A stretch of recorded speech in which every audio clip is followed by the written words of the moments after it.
함께 읽으신 본문의 말씀을 가지고요, 자유 논쟁이라는 제목으로 여러분과 함께 말씀의 은혜를 나누기를 원합니다.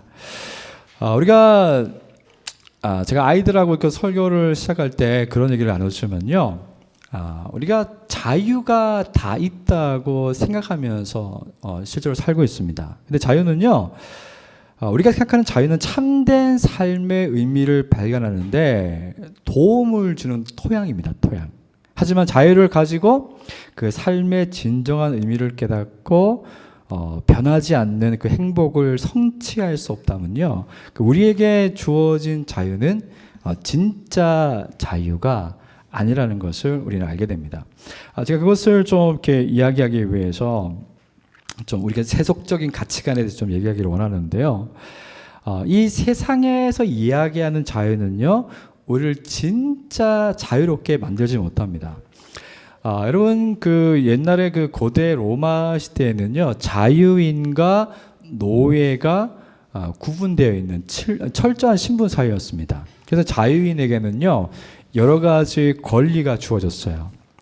그리고 노예는 그 개별적 인격체를 그 페르소나라고 그러는데, 그 개별적 인격체가 아닌 그 재산에 불과했고, 심지어 주인에게는요, 그 종을 죽이고 살릴 수 있는, 그걸 뭐라 그러냐면은 생사여탈권이라고 그래요.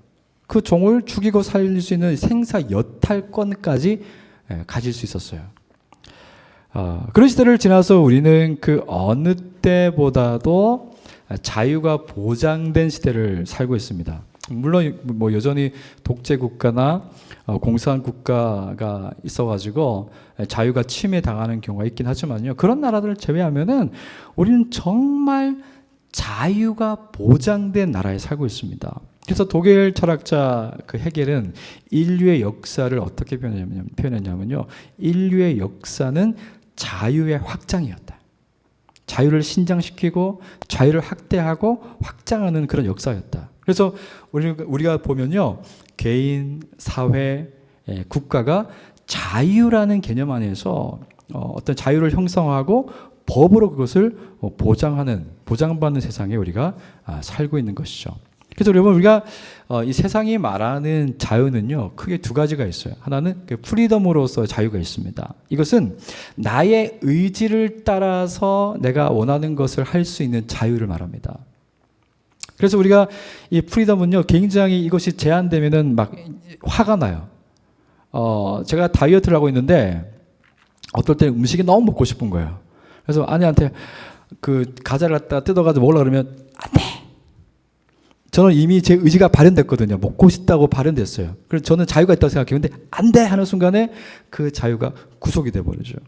근데 이 프리덤이라는 자유가 그렇습니다. 내가 하고 싶은 것을, 내가 원하는 것을 할 수 있는 권리를 말하는데요. 근데 하나 또 다른 자유가 있는데, 이것은 리버티가 있는데요. 이 리버티는요, 서로의 자유가 침해당하지 않도록 서로의 권리에 제한을 두는 것을 말합니다. 그래서 나의 자유가 중요한 만큼 다른 사람의 자유도 중요하기 때문에 서로의 자유를 존중하기 위해서 자유에 제약을 두는 것이 리버티입니다. 그래서 사람에게는요, 자유가 필요한 이유는 뭘까요? 자신이 원하는 삶을 추구할 수 있는 가장 기본적인 상태가 바로 자유로운 상태이기 때문에, 자유가 없으면요, 자신이 원하는 것을 할 수조차도 없죠. 아시는 것처럼 노예로 사는 사람은요, 자신의 이름으로 된 땅, 자신의 이름으로 된 집을 살 수 없습니다. 불가능하죠. 그래서 자유는 내가 원하는 삶을 선택할 수 있는 가장 기본적인 상태입니다. 근데 사람들은 그 기본적인 상태를 내가 얻었다고 생각해서 내가 자유인이다, 자유를 누리는 것처럼 생각하죠. 근데 문제는요, 인류에게 충분한 자유가 주어져도 그 자유를 가지고 자신이 원하는 삶을 얻고 자유를 누리는 삶을 살 수가 없다는 거예요. 이런 탈북하신 분들, 우리 요즘 세터민이라 그러죠. 그 세터민 분들이 북한의 그 독재, 그 현실을 알고 어렵게 생명을 걸고 목숨을 걸고 탈출해서 한국에 오는데, 그분들이 자유 대한민국에 왔는데 그분이 정말 자유를 누리고 있을까요? 아니에요. 자유로운 상태가 되었지만요, 무엇인가에 구속되어서 살고, 그러면서 자유 대한민국에 왔지만은, 자유를 찾아왔지만은 정말 자유롭지 않다는 것을 알게 되고, 심지어 다시 북한으로 돌아가는 분도 있다고 합니다. 그래서 사람에게 자유가 주어져도 우리는 객관적으로 자유롭지 않다는 것을 알 수 있죠. 가정은 깨어지고 지역사회와 국가는 병들어 있습니다. 주관적으로도 마찬가지죠. 저와 여러분의 내면을 보면요, 나는 자유인이라는 인식은 있지만은 우리의 내면을 들여다보면요, 우리의 내면이 지독한 고독을 느끼고 어딘가에 노예처럼 중독되어서 살고 있어요. 오늘날 살아가는 현대인들 중에 중독이 없는 사람이 있어요. 뭔가에 중독되어 살고 있습니다. 중독이라 얘기 나올 때 다른 사람 볼 필요 없습니다. 나를 보시면 돼. 나도 중독되어 있어요. 인류가 자유의 확장을 통해서 자유를 발전시켜 왔지만요, 세상이 말하는 자유는 객관적으로나 주관적으로도 우리에게 진짜 자유를 줄 수 없다는 것을 알게 되죠. 이걸 어떻게 알 수 있냐면요, 1889년에 1889년 1월에요, 그 이탈리아 토리노에서 그 유명한 니체는 그 최후의 몸부림을 치고 정신줄을 놓아버렸어요. 미쳤어요. 그 토리노 광장에서 완전히 정신줄을 놓고 미쳐버렸어요. 광이 되어버렸죠. 그런 니체를 보면서 프랑스 작가 그 클로스프키는요, 어떻게 표현하냐면, 니체의 내면의 혼돈이 그의 명석함을 집어 삼켰다. 그러면서 뭐라고 했냐면요, 니체가 자아라는 완강한 정체성으로부터 풀려나 무한한 자유를 누리게 됐다. 여러분, 인본주의의 지성인인 이 두 사람이 이야기하는, 두 사람이 보여주는 그 행동과 말을 보게 되면요, 여러분, 자유는 결국 살아있는 동안에는 얻을 수 없다고 말하는 것 똑같습니다.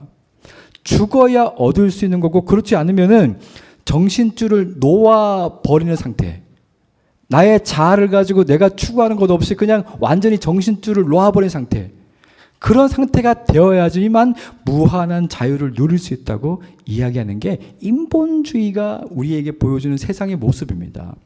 여러분, 인류가 역사를 통해서 자유를 확장시킨 것은 대단한 일입니다. 하지만 그 자유를 가지고 삶의 의미와 가치를 만들어내는 것, 발견하는 데는 실패했어요. 자유를 누리는 것은 실패했습니다.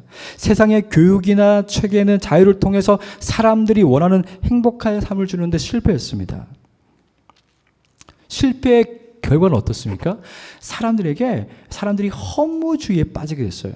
허무주의가 무엇인지 아시죠? 허무주의는요, 나라는 존재는 무엇을 해도 아무 의미가 없는 존재라고 생각하는 거예요.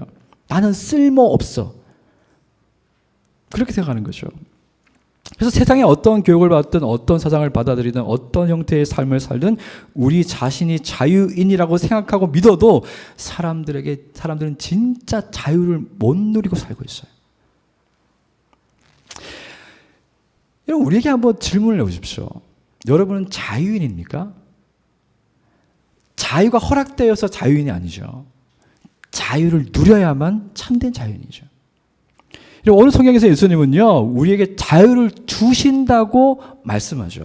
정확한 그 단어는 자유롭게 될 것이다. 너희가 자유롭게 될 것이라고 말씀합니다. 이것을 달리 말하면 너희에게 자유를 주고 그 자유로 삶의 참된 행복을 성취하면서 살 수 있도록 할 수 있는 분은 예수님 자신 한 분밖에 없다는 것을 우리에게 말씀합니다. 예수님이 우리에게 자유를 줄 수 있는 이유, 자유를 누리게 할 수 있는 이유가 있어요. 그게 뭐냐면요, 예수 그리스도께서 그분이 진리가 되시기 때문이에요. 그분이 진리이기 때문입니다. 여러분, 진리이신 그분의 말씀을 따를 때 우리가 자유를 얻게 된다고 말씀합니다. 그래서 오늘은요, 이 자유 논쟁이라는 제목으로 예수님은 우리를 어떤 방식으로 그 자유롭게 하시는지, 그리고 그 자유가 우리에게 어떤 행복을 주는지 함께 생각해 보기를 원하는데요. 저는 오늘 말씀을 통해서 여러분이 갖고 있는 어떤 내가 자유인이라는 생각을 가지고 예수님 앞에 섰으면 좋겠어요. 오늘 이 본문의 배경도요, 예수님을 믿은 사람들이, 예수를 모르는 사람들이 아니라 예수님을 믿은 사람들이 예수님을 찾아왔어요. 그런데 그 예수님께서 그들에게 자신들은 자유인이라고 생각하고 예수님을 만났을 때에 그 예수님을 통하여서 자신들이 갖고 있는 자유가 확장되어지고 그 자유를 좀 더 풍성히 누릴 수 있다고 생각해서 예수님을 찾아왔는데 예수님은 그들에게 너희는 자유인이 아니라고 말하는 거죠. 여러분 우리도 이 예수님의 말씀에 직면했으면 좋겠습니다. 여러분이 오늘 말씀을 통해서 내가 정말 자유를 누리고 있는 사람인가? 진리 대신 예수님을 통해서 정말 그 자유를 누리고 있는 사람인가를 직면하면서 함께 말씀을 나누기를 원합니다. 첫 번째 우리가 나눌 것은 그래서요. 여러분은 자유입니까? 라고 예수님께서 이 본문의 말씀을 통해서 유대인들에게 질문하는 거예요. 여러분은 자유인입니까? 여러분 예수님 유대인들과 그 자유에 대한 논쟁을 펼치면서 여러분 자유인입니까? 라는 질문은 본문에 없어요. 그런데 31절에서 33절까지의 말씀에서 예수님의 말씀의 의도는요. 여러분이 정말 자유인이라고 생각합니까? 이것을 묻고 있는 건 똑같습니다. 어떤 시각의 차이가 있냐면요. 지금 예수님은 앞에 있는 사람들, 예수님 앞에 있는 사람들은 제가 말씀드린 것처럼 자신들이 자유인이라고 생각하고 예수님 앞에 서 있는 거예요. 하지만 예수님은 그 사람들에게 너희는 진리가 없기 때문에 자유인이 아니라고 말씀합니다. 결국 우리가 무엇인가를 할 수 있는 자유가 있어도 진정한 의미의 자유인으로 살지 못하는 이유는요. 우리에게 진리가 없기 때문이에요. 다른 말로 하자면 진리를 따르지 않으면 우리는 자유가 없어요. 이게 예수님께서 말씀하신 핵심입니다. 우리는 아무리 내가 자유인이라고 우겨도 진리 대신 예수님이 우리에게 없으면 진리를 따르지 않으면 우리에게 자유는 없다는 겁니다. 예수님께서 31절에서 32절까지 말씀해서요. 너희가 나의 가르침을 꼭 붙들고 있으면 진정 나의 제자이다. 그때 너희는 진리를 알게 되고 진리가 너희를 자유롭게 할 것이다. 예수님을 믿는 유대인들이 예수님의 말씀을 듣고 기분이 확 상해버렸어요. 왜 기분이 상했을까요? 그들은 이렇게 얘기하죠.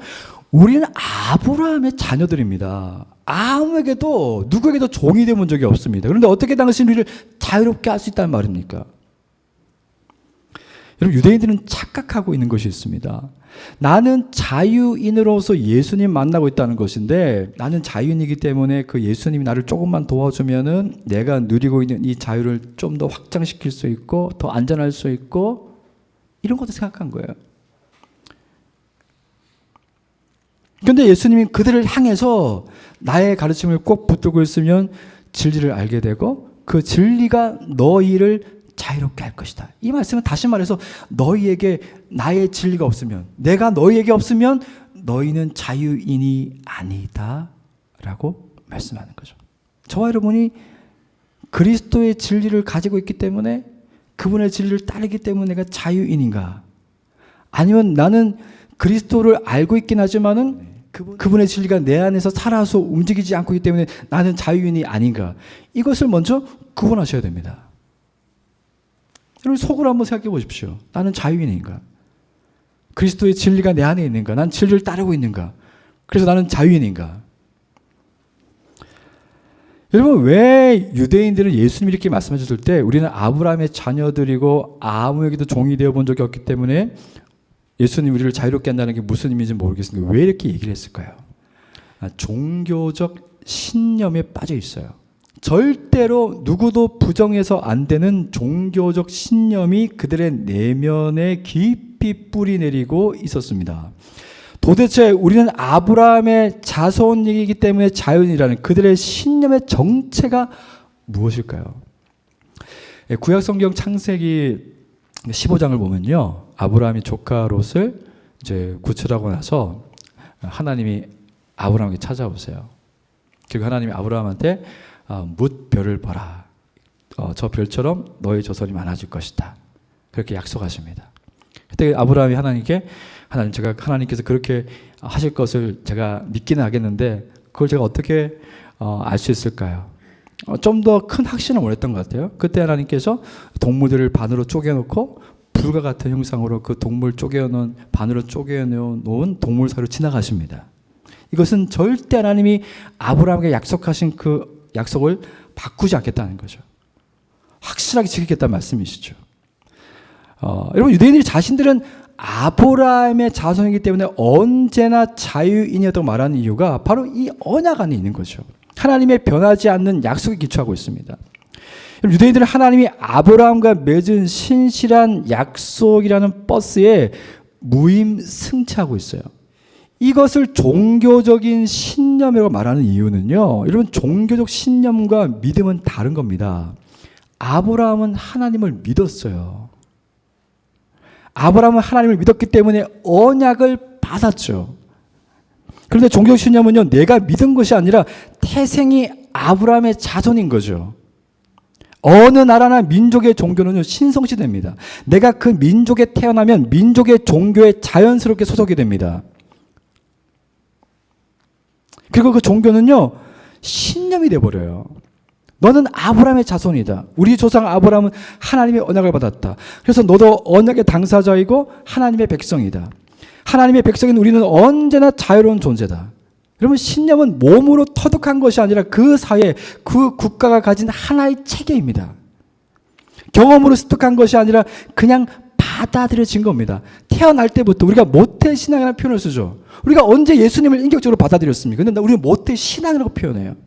태어날 때부터 그 종교의 테두리 안에서 그 기독교의 문화 속에서 자라나는 거예요. 근데 우리는 그 실체이신 그리스도를 받아들이지 않았음에도 불구하고 마치 우리가 그리스도 안에서 약속을 받은 사람처럼, 마치 그 진리이신 예수님을 믿는 것처럼, 그 진리를 따르고 있는 것처럼 생각하는 잘못된 신념의 체계 가운데 있다는 것이죠. 여러분, 서구 사람들에게 당신은 그리스도입니까? 라고 질문하면 2명 중에 1명은 예, 나는 그리스도인입니다라고 말을 한대요. 왜요? 여러분, 교회도 안 나가고 예수님의 말씀을 따르지 않고 그분과 인격적인 교제도 없어도 자신은 그리스도인이라고 생각합니다. 왜일까요?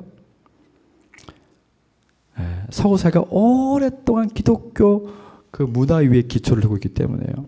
자신이 지금 어떻게 살고 있는 것과는 관계없이 자신들은 그리스도인이라고 믿는 것이죠. 이것이 종교적인 신념이에요. 나는 적어도 예수님을 부인하지 않잖아. 나는 적어도 교회는 다니잖아. 그러니까 난 하나님의 자녀야. 기독교의 문화 가운데 사는 것과 기독교를 믿는 것, 예수님을 믿는 것은 전혀 다릅니다. 많은 사람들이 기독교의 울타리 안에 있으면서 자신을 기독교인이라고 착각합니다. 여러분, 종교적 신념과 그렇다면 진리의 차이는 무엇입니까? 여러분, 종교적 신념은요, 변화를 만들지 못합니다. 그게 종교적 신념입니다. 근데 진리는요, 변화를 일으킵니다. 예수님은 우리를 변화시키는 분이에요. 종교적 신념이나 이 세상의 어떤 가치관도 사람을 변화시키지 못해요. 조금 바꿀 수는 있어요. 그 겉을 바꾸어서 뭔가 괜찮은 사람처럼 보이게 할 수 있어요. 근데 사람의 내면을 바꾸지는 못해요. 그것이 종교적 신념과 진리의 차이입니다. 여러분, 진리는 기독교가 창출해낸 문화도 아닙니다. 진리는 예수님 그분 자체입니다. 진리는 예수님의 말씀이고 또한 그분이 보여주신 의로운 삶 자체입니다. 그래서 우리가 진리를 따른다는 것은 예수님을 인격적으로 받아들인다는 의미입니다. 하나님을 인격적으로 받아들인다는 의미죠. 하나님이 그냥 하나님이었다가 어느 순간 여호와가 되는 거죠. 예수님의 12제자를 생각해 보십시오. 그들은 예수님과 함께 살았습니다. 인격적인 예수님을 매일 경험하고 그분의 말씀을 매 순간 듣고 그분의 삶을 보았습니다. 그들은 진리이신 예수님과 함께 살았던 것이죠. 그래서 자유는 언제 주어집니까? 진리이신 예수님과 인격적인 교제 가운데 있고 그 인격적인 친밀함을 통해서 그분의 진리의 말씀을 따라 살고 싶다. 다시 말해서 예수 그리스도의 그 삶이 아름다워 보일 때 그 삶을 따르고자 하는 갈망이 생기는 거예요.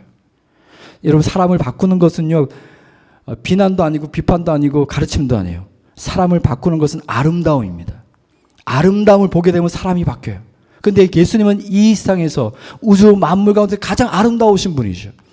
그 아름다우신 분이 그분이 행하는 그 진리를 보았을 때 사람들은 그분의 아름다움을 보는 거죠. 그분의 아름다움에 매료되어서 아름답지 못한 내 삶이 드러나고 아름답지 못했던 내 삶의 행동을 바꾸기로 결정하는 것입니다.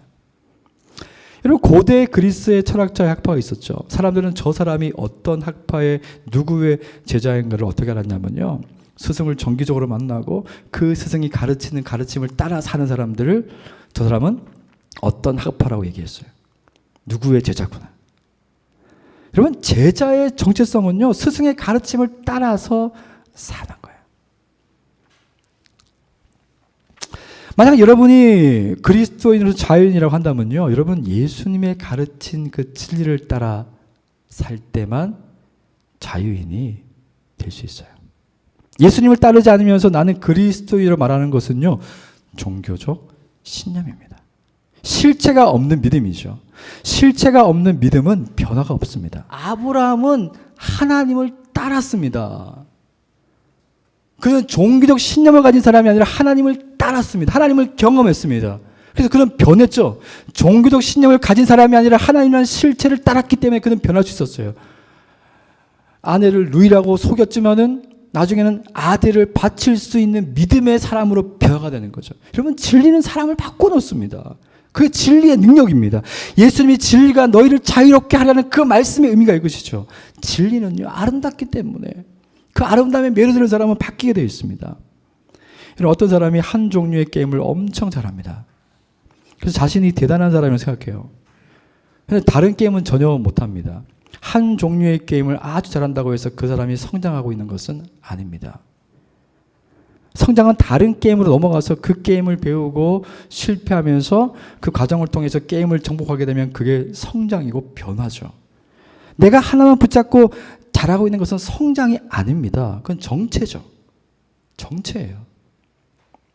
사람들이 예수님이 말씀하는 진리를 따르지 않고도 자신을 괜찮은 사람으로 착각하는 이유는요, 자신이 믿는 종교적 신념 아래서는요, 그래도 자신을 괜찮은 사람이거든요. 적어도 내가 믿는 지식 안에서, 내가 생각하는 그 테두리 안에서 나는 괜찮은 사람이거든요. 그럼 나는 변할 필요가 없어요. 나는 진리가 필요 없습니다. 예수님 필요가 없어요.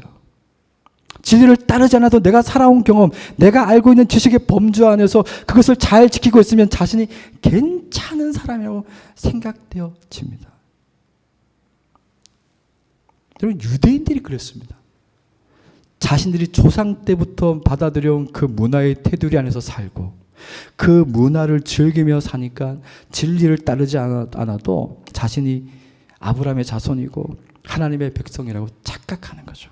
그런데 그들이 진리를 믿지 않고 종교적 신념에 빠져 있는 사람인 것을 어떻게 알 수 있습니까? 이 세상의 가치관으로는 당신은 자유인이 아닙니다라고 아무리 말해봐야 소용이 없어요. 증명할 방법이 없습니다. 그런데 이것을 증명할 수 있는 유일한 것이 무엇입니까? 예수님이 나는 진리를 말한다.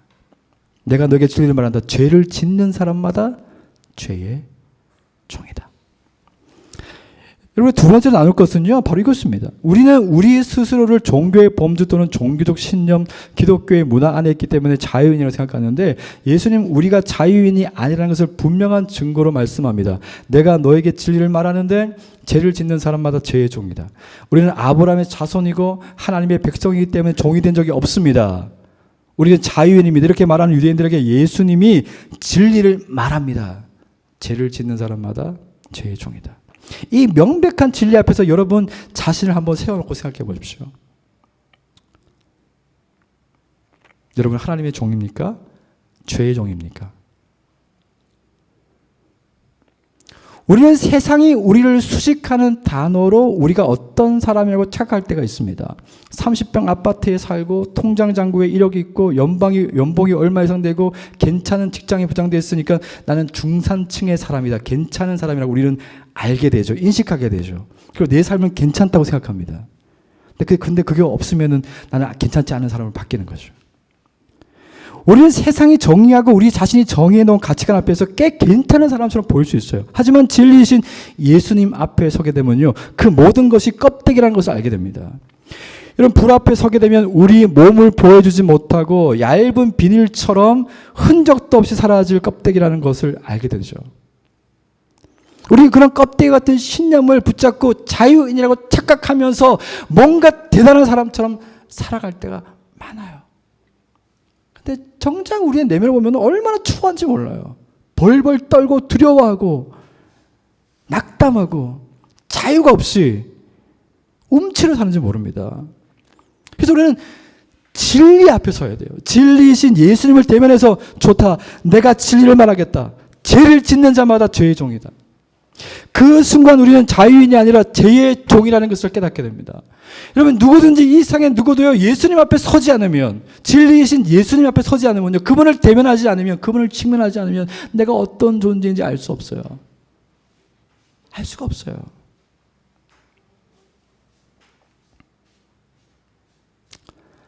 그래서 예수님은 그들이 죄인이라는 것을 드러내시죠. 근데 그 예수님의 합법은 점점 거칠어집니다. 너희는 자유인이 아니라고 말씀하신 다음에 그 다음에 너희는 아브라함의 자손이 아니라고 말씀하죠. 왜? 아브라함은 너희들처럼 살지 않았다고 말씀하죠. 그 다음에 더 거칠어집니다. 너희는 하나님의 자녀가 아니라고 말씀합니다. 더 거칠어집니다. 너희 아버지는 마귀다. 너희가 하는 행동을 봐라. 너희가 말하는 것을 봐라. 너희는 마귀의 자녀다. 이렇게 말씀합니다. 그걸 들으니까 유대인들이 분노해서 예수님을 죽이려고 합니다. 여러분 실체는요. 우리의 실체는요. 세상의 것으로 판단되지 않아요. 예수님 앞에 설 때 우리의 실체가 드러납니다. 여러분 저와 여러분은 자유인입니까? 우린 자유합니까? 우린 예수님을 직면해야 됩니다. 우린 죄에서 자유롭습니까? 죄에서 자유롭지 않습니다. 우리가 그 직면을 통하여서 우리 자신을 보게 될 때 우리는 비로소 무엇이 필요한지를 알게 됩니다. 진리이신 그리스도가 필요하다는 것을 알게 되죠. 여러분 왜 예수님이 이렇게 거칠게 얘기하십니까? 여러분 사람은 충격이 없으면요 내가 어떤 사람인지 어떤 존재인지 알지 못해요. 예수님이 이렇게 충격적으로 말씀하신 이유의 그 결말은 무엇입니까? 마지막으로 살펴볼 것이 뭐냐면요. 주님께서 우리의 이런 그 민낯을 보게 하신 다음에 주님께서 하시는 말씀이 있죠. 오늘 35절과 36절의 말씀입니다. 종은 영원히 가족이 될 수 없다. 그러나 아들은 영원히 가족의 한 사람이다. 그러므로 아들이 너희를 자유롭게 하면 너희는 참으로 자유로워질 것이다. 우리가 예수님과 대면해서 내가 죄인이라는 것을 발견해요. 아, 내가 죄 아래에 있구나. 내가 죄의 종이구나. 나는 실상 자유롭지 못한 삶을 살고 있었구나. 그런데 우리가 그것을 거기서 헤어나올 방법이 없어요. 근데 만약에 여기서 끝이라면요, 우리는 예수님을 믿을 이유가 없어요. 그런데 예수님께서는 여기서 그친 게 아니라 아들이 너희를 자유롭게 하면 너희는 참으로 자유로워질 것이다. 아들이 우리를 자유롭게 해야 됩니다. 아들이 십자가에 죽어서 우리가 해결할 수 없는 죄의 문제를 해결해 주셔야지 우리가 자유로워지는 거예요. 이 세상의 어떤 가치관, 어떤 가르침, 어떤 동목, 그 어떤 것으로는 자유해질 수 없어요. 그 아들이 우리가 해결할 수 없는 죄의 문제를 해결하셔야지만이 우리는 자유해질 수 있습니다. 그래서 우리는 그 주님께서 영원히 하나님의 가족이었던 그분께서 스스로, 여러분 완전히 반대되어 있죠. 여러분 아담은 그 자유를 가지고, 그 무한한 자유를 가지고 죄를 선택했어요. 그런데 하나님이신 예수 그리스도께서는 그 무한한 자유를 가지고 우리를 구원하기 위해서 하나님 보좌로부터 내려오셨어요. 그리고 십자가의 길로 가셨어요. 여러분 자유인의 삶이라는 것은 이런 겁니다. 옳은 것을 위해서, 선한 것을 위해서, 진리를 위해서 자신의 삶을 어둠 속으로 스스로 들어갈 수 있는 것. 그것이 진리죠. 그것이 참된 자유인의 삶인 거죠. 예수님께서 우리에게 그것을 보여주셨어요. 진정 하나님의 아들로서, 그분은 진리로서 우리에게 그것을 보여주셨죠. 하나님 보좌에서 내려오셔가지고 그 자유로우셨어요. 자유로우셨어요. 그리고 십자가로 걸어가셨죠. 그리고 그것으로 저와 여러분을 대속하셨습니다. 그래서 누구든지 그 예수 그리스도를, 그 진리이신 예수님을 믿으면 자유를 얻는 거예요. 여러분, 여기 계신 분 다 예수님을 믿는 분들이잖아요.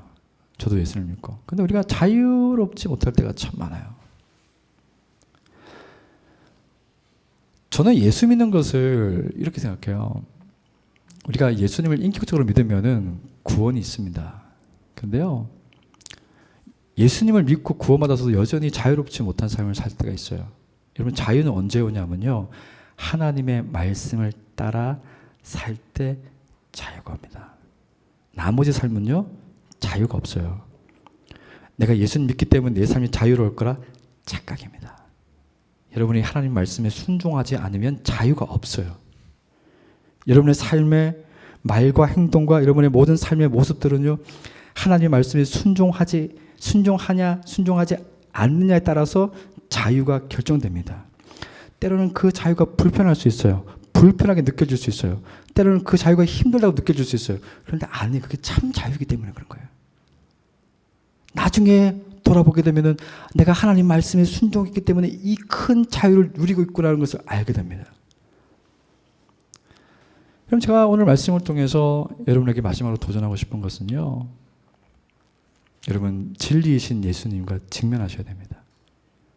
그리고 그 주님이 우리 나를 위해서 죽으시고 부활하셨다는, 죄를 담당하셨다는 것을 받아들이고 그분의 그 아름다운 면모를 봤다면 우리는 그분을 따르는 것이 마땅하지 않겠습니까? 그리고 우리가 그분을 따를 때에만, 우리가 비록 예수를 믿는 사람이라도 우리가 그분의 말씀에 순종하고 따를 때에만 자유가 주어져요. 그게 법칙입니다. 원리입니다. 예수님은 그것을 위해서, 우리에게 참된 자유를 누리게 하시기 위해서 저와 여러분을 위해서 십자가에서 죽으시고 부활하셨습니다. 여러분, 이번 한 주간 동안 우리가 한번 이 자유에 대해서 다시 한번 깊이 직면하는 일이 되기를 바라요. 그리스도를 만나셔야 됩니다. 이 땅에서, 이 세속의 세상에서 자유를 누리면서 사는 그런 은혜가 있으시기를 주님의 이름으로 축복합니다. 제가 참